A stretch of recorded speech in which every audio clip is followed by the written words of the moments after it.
So this is his assignment. Copy one sentence from the chapter that describes Kaino. When he's reading, he's going to look for Kaino. What does Kaino look like?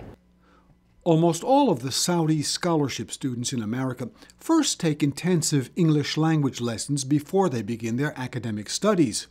2 of the Saudi students in this English class at the University of Maryland, Baltimore County, are deaf. How can they follow the lessons? The university provides them with sign language interpreters in every class. That's something schools and universities here are required to do under the 1990 Americans with Disabilities Act.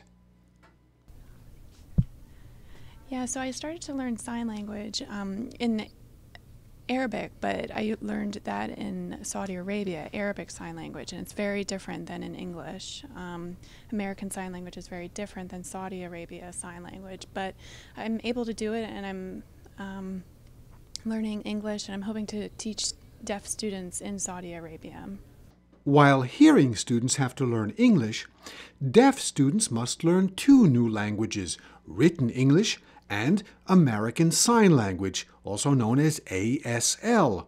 It is as different from Saudi Sign Language as English is from Arabic. But I had to learn both languages and had to navigate both languages. It was a challenge.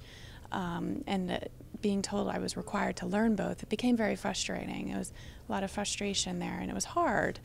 I wanted to learn ASL, but I had to learn both. I had to learn ASL and English at the same time, and it was a challenge.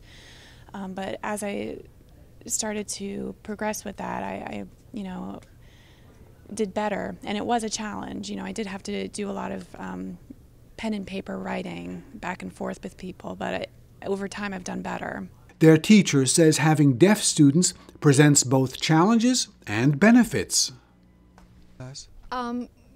It actually, I think, benefits in that way because the communication is more thorough, and it is slower, but then it allows the other students to slow down also, and questions emerge that may not have come up anyway.